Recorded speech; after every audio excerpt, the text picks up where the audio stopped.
Okay, let's do this. Welcome, everyone. We're at the end. We've made it to the end. This is the last debate. And as promised, I'm going through some of the rhetoric with you tonight because nothing spells enjoyment of watching two grown people snipe at each other like a couple of schoolyard children than looking at the rhetoric that's behind their argumentation and opinion forming. Tonight, we're going to be going through the big three rhetorical devices that kind of underpin everything that has to do with rhetoric.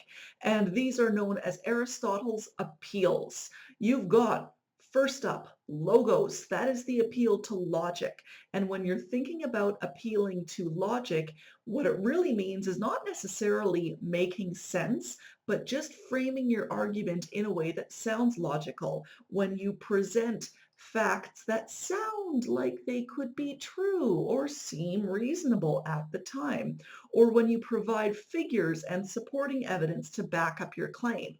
Now, I want to really emphasize here that one person's logic is not necessarily another person's logic. What is logical to people depends really, really largely on their worldview. So when you're listening to logos arguments, try not to think about whether or not you agree with the person. Just try to think, okay, are they attempting to back up this argument by using things that sound like factual information? That is what you're looking at with logos.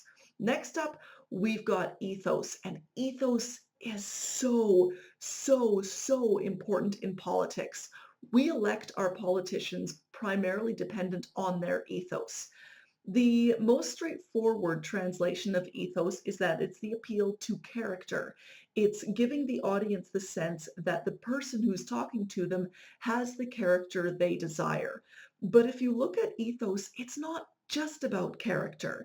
It's also about your reputation, about your accomplishments, about who you are as a person, as an individual, what your personality is like.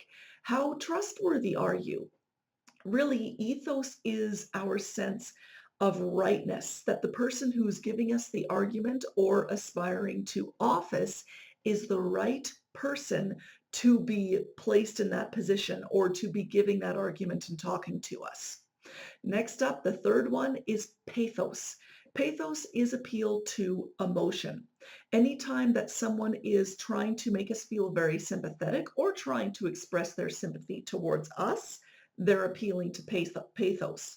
Anytime that someone is trying to get us really riled up and make us feel anxious or nervous or worried or excited about something, they're trying to control and guide our emotions. They are making an argument that's based on appealing to pathos. Now, because I love putting in those little bonus rhetoric devices in there, I will also have a couple of bonus rhetoric devices appearing for your viewing pleasure during this debate, but the primary rhetorical devices and forms of argument that we're going to be going through today are those big three: logos, ethos, and pathos.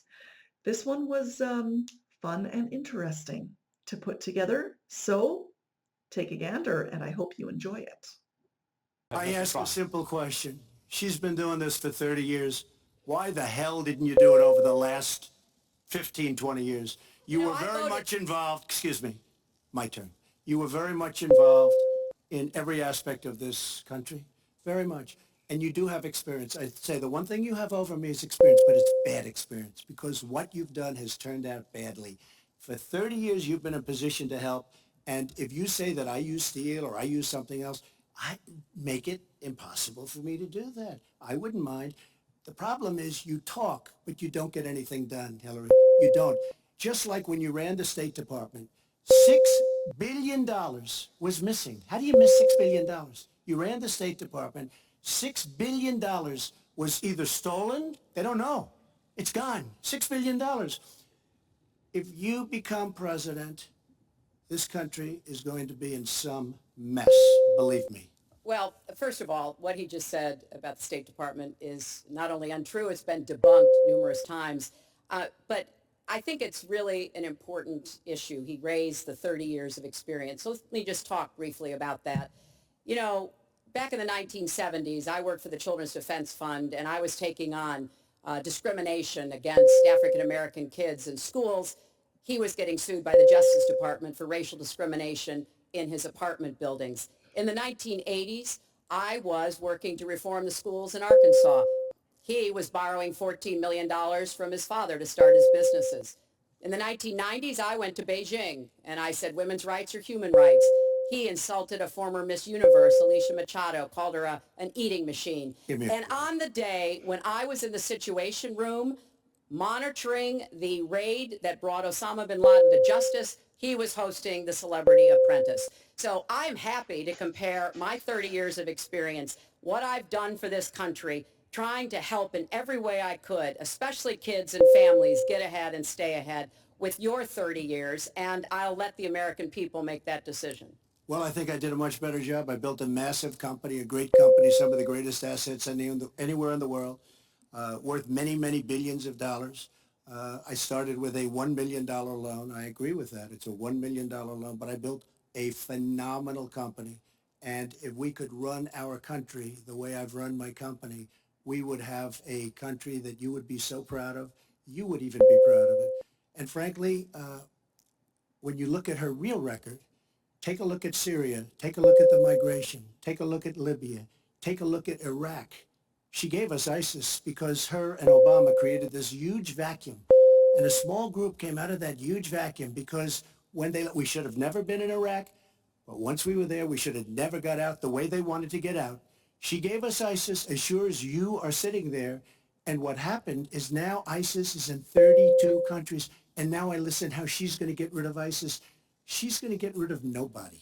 All right, we are going to get to foreign hotspots in a few moments, but the next segment is fitness We'll leave it there. to be president of the United States. So there you have it. It's over. Oh, thank God. Thank God it's over.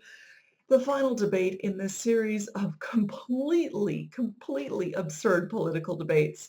I do hope that this little series that we've done here has helped you get a better grasp of rhetoric and the sort of thing that's happening behind the scenes when we're watching politicians go at it.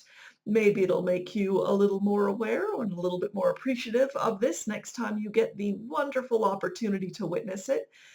And maybe, like me, it'll help you just enjoy the absurdity of it a little bit more, because really, at this point, what else is there left to enjoy about any of it? See you again soon.